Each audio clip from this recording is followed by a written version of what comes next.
Hello everyone, nubkeks here. Welcome back to Nub Raids. And yeah, as predicted, we've got the 15x info for the Frosted Path, which is starting tomorrow. Before we look at the 15x, one quick thing. Usually I cover these heroes' paths like ASAP as soon as they go live. Obviously, it's New Year's Eve tonight, so we're going over to my girlfriend. We're going to her parents' house for the evening. Won't be back until tomorrow evening. So I'm not fully decided. I could record on my phone in their house in the morning, like a quick overview, or I might leave it till the evening. I'm not really sure. Let me know in the comments if you have a strong preference. But yeah, so I'm not 100% sure what way I'll do it, but we'll figure something out, huh? Anyway, let's dive into the 15x. This is definitely kicking off. And one thing about this to bear in mind, don't rush in to complete this hero's path with shards only, right? If you're trying to do it efficiently, because it is up for 4 days and there's champion training on for each of those days. So like one little thing you could do is say, okay, this is the typical energy I'm going to spend per day, or how many multi-battles I'm going to spend per day. In day one, this is how many points I got from champion training. Let's multiply that by 4. And there we go. That's sort of my total points. You could do something like that just to get a ballpark figure for how many points roughly you're going to get from champ training. Though, of course, using brews and stuff like that is a pretty big deal. Anyway, I might do like a whole champ training upgraded guide video too, maybe over the next few days. Could be a good time to do it. 2026 champ training. Yeah, so too many thoughts. Let's talk about the actual 15x. So many thoughts, so many possibilities percolating. Also, I'm sorry, we have one final thing, which is I'm going to do this old school style. What I have been doing is referencing these on my tier list, but I haven't updated my tier list with the new champions, and we have multiple new champions on here, so we'll just talk about them here. Right, let's dive in. Green for recommended, red not recommended particularly. Let's look at these. So we've got we'll look at the non-voids first. We have Firol, Nishak, Hilvi, Bells, and Yukimasa. Now, obviously, Hilvi and Yukimasa, their souls are up for grabs in the path. I will be honest, though, I would only give them small recommendations. Only small. And I give Hilvi more. Very, very good champions.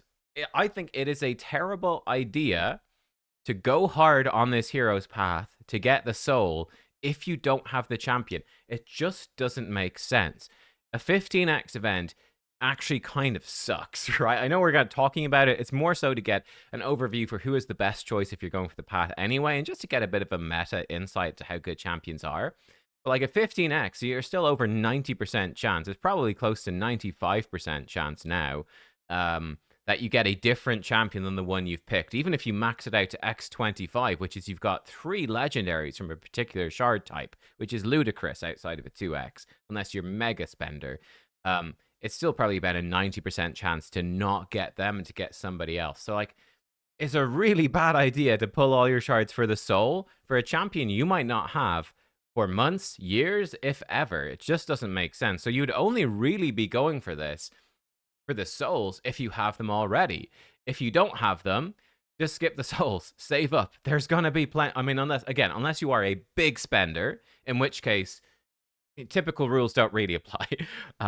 But if you're free to play, if you're low spend, if you don't have the champions, don't go for the souls, save up. There will, I promise you, be plenty of FOMO inducing champions probably every month forevermore in raid, if not more regularly, right?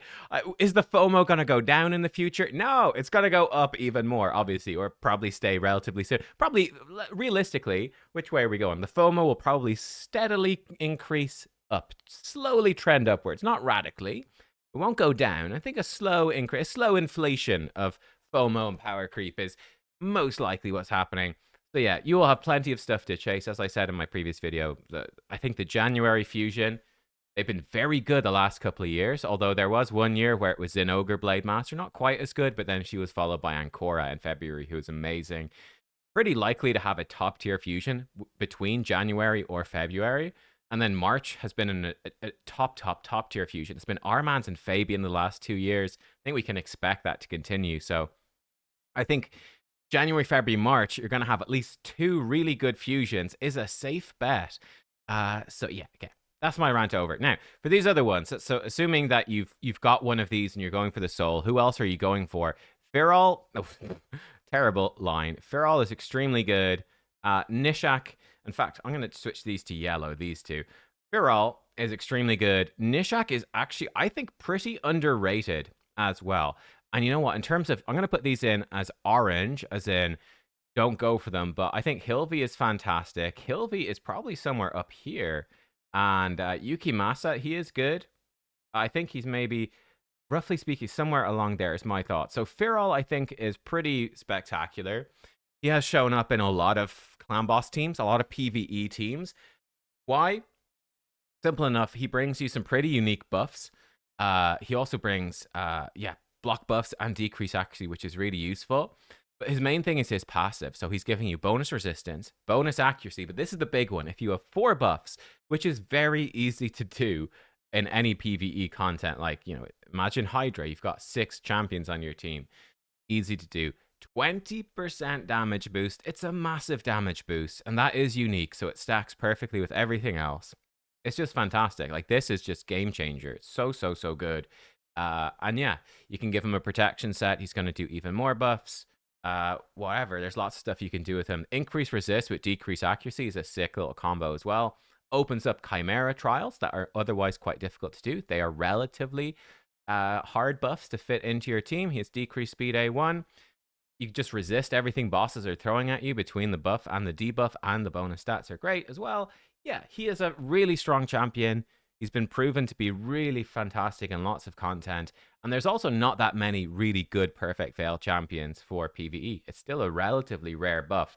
So, like, I don't have anyone that's really good. My best one is, my best Perfect Veil champion is previous Christmas Fusion, Tatora Rhymehide. He's my best Perfect Veil champion. Duchess remains a pipe dream. By the time I get Duchess, she won't be used for anything. It's tragic, but hey, there we go. Nishak, I think, is really underrated. I think he is fantastic. I will say there is one problem with Nishak, but Nishak has been, to this point, incredible. If you've watched any of my Siege videos, you'll see Nishak crop up all the time. If you've watched, he's often one of the first champions I've used twice in Siege and can't use anymore. He is a go-to absolute game changer for PvP. He's also pretty darn good in live arena. Again, you'll see, I don't pick him too often myself, but I do see him picked against me semi-often, and having to ban him, you will have seen him crop up in my live arena videos. He's really good, right? The 2 bombs, then he gets a guaranteed extra turn, and then he can reduce their detonation countdown, which means they're basically going to explode straight away. He can have the problem of weak hitting, because he's Force Affinity. Both of these are hits, and he needs to hit with both of them. So that can be a slight problem. Other slight problem, he actually has really good damage multipliers.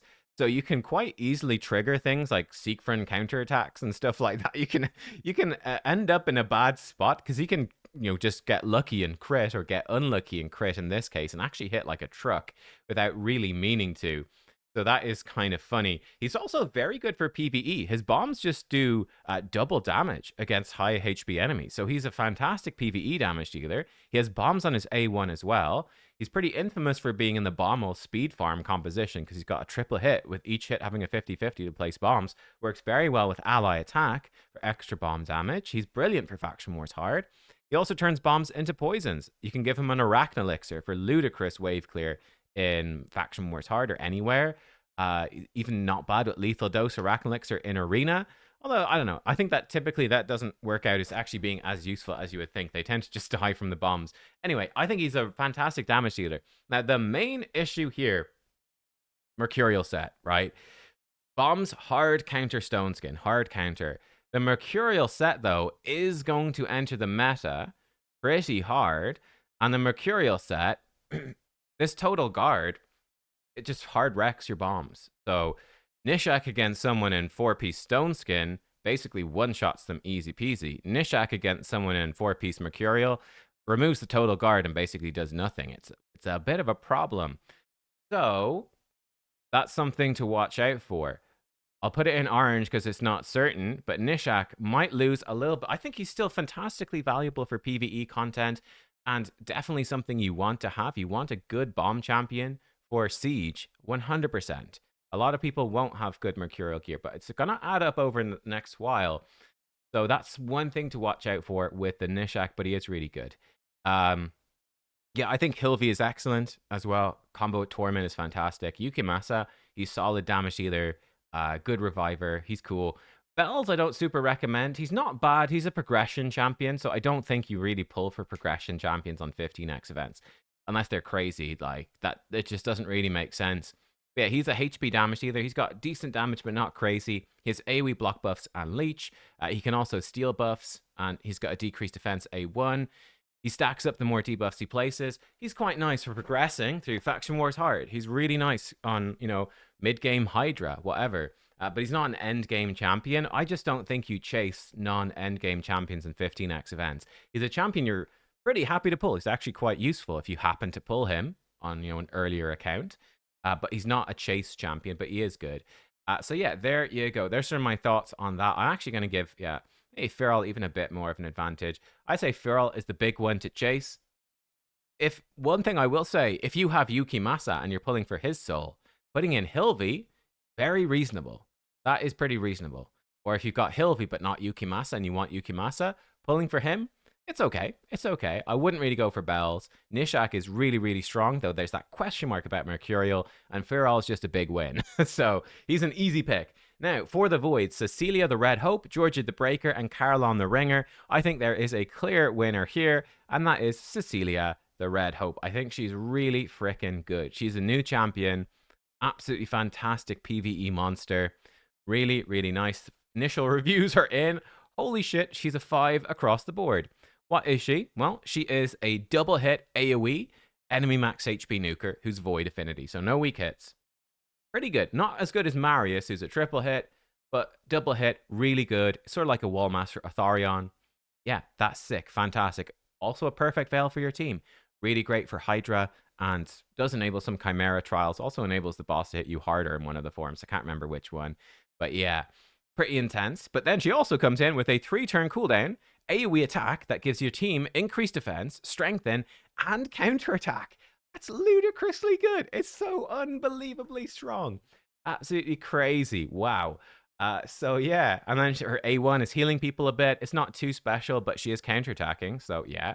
And she does, a little bit of debuff removal. Her passive's not all that great, but my goodness, her A2 and A3 are fantastic. Defense in all battles, aura, really good base stats. She's extremely good. The only point against her might be that she's not an arena, not a PvP champion, which are typically, I'd say, generally a little bit more valuable in this game because arena is so stupidly difficult. So yeah, like arena is just, trying to really push hard in live arena or siege is just going to be harder than anything in PvE ultimately. That's about the only downside for her. She's one of the best PvE champs in the entire game. So yeah, I give her a slight edge. I think she's pretty darn juicy. Georgette is decent. You could certainly pull for him, but I'm not that crazy hyped about him, to be honest. I think Georgette is a champ that's sort of fallen off a good bit. Attack-based damage dealer. He hits extremely hard. He does ignore, like, all defensive buffs, which is cool. He can ignore Stone Skin, Unkillable, block damage. Pretty great. Doesn't ignore Mercurial. That's a bit of a problem. He has a big AoE that hits pretty hard, gives him unkillable if he kills someone, which is cool. His A1 has a chance to hit hard. His passive has a chance of 50-50 to hit stupidly hard. The thing with Georgette is that randomness. If you trigger this 50-50, he hits like a truck. If you miss the 50-50, he's not that special. So Georgette, he's a bit unreliable. He's ridiculously squishy. He's got no defensive capabilities whatsoever. You'll see him run sometimes to the Necrat and stuff like that. I'm gonna be spicy here. Number one, I think He-Man is better. He-Man can weak hit, and he was a paid champion, pretty much exclusive. I think was he only paid, or they might have run some 15x events for him. I would personally, if I had Georgette, I'd probably run He-Man over him. I think he's got a really nice aura. He's far tankier with his passive and his HP scaling. He's far tankier. There's better speed aura as well. I think He-Man's just a bit better and more consistent, to be honest. And I also think Eilil is better after his buff, which is a hot take, but I think it's true. I don't know. You can let me know if I'm wrong. I think Georgette is a really good attack nuker, but he's not top tier in arena or anything like that. I think he's fine to go for, but I don't think he's that crazy. And personally, I probably use Nishak a lot more than Georgette, to be honest. Just wipe out an entire team in Stone Skin is pretty insane. Errol on the ringer, I wouldn't particularly recommend him, to be honest. He's okay, but he does do a really big turn meter boost. He's not bad. I don't know.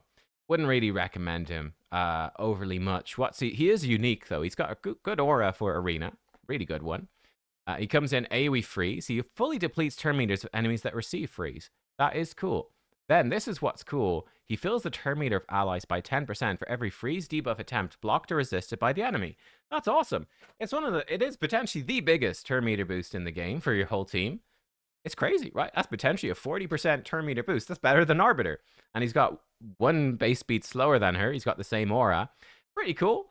And it's pretty strong if it affects them as well. Freeze them and fully deplete their turn meter is amazing. Yeah, then he's got AoE Hex and Weaken. If it's under freeze, it's better. He has an AoE A1, which can decrease enemy buffs by a turn. And yeah, allies ignore 10% defense against enemies who are frozen, 20% if he places the freeze. It's obviously a really good faction wars champion. He's a champion you don't hear about much. He could be a really good crowd control turn meter booster. Again, a bit weird with Mercurial. He's still going to give you a big turn meter boost, but he won't really do anything else. I don't know. He's a bit odd. I think he's fine. He's not a champion you would chase, again, is my thought. So I don't recommend him. I think he's cool. I think if you pulled him, you'd be like, oh, I might actually use this champion. He's interesting, but probably not really an end game champion. So yeah, there you go. Those are my recommendations. For me, Feral number 1. Honestly, I'd say maybe Hilvi number 2. Let's give her a joint. But Nishak number 3. And Yukimasa number 4. And then I wouldn't be going for the other ones there. And from the Voids, I would be going for Cecilia at number 1 and George at number 3. There's no number 2 for the Voids. That's my thoughts on it.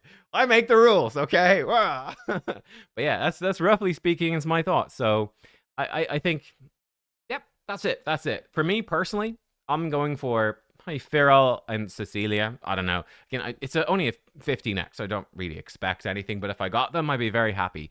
Both would be champions that would make a very high impact on my accounts. You'd definitely be using them loads of all over the place. Lots of content. They're easy lock-in champions, so it's a bit of a no-brainer. I have Hilvi and Yukimasa already, so yeah, and we'll see how expensive this path ends up being.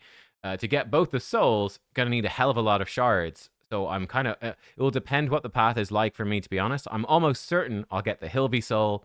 Yukimasa, depends on the price. Depends on the price.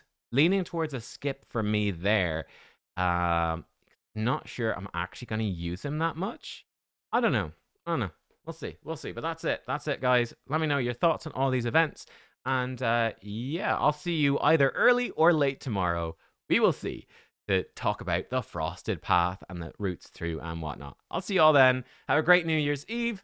And yeah, enjoy the last hurrah 2025. Has it been a good year or a bad year? I don't know. Send on that mysterious note. Goodbye.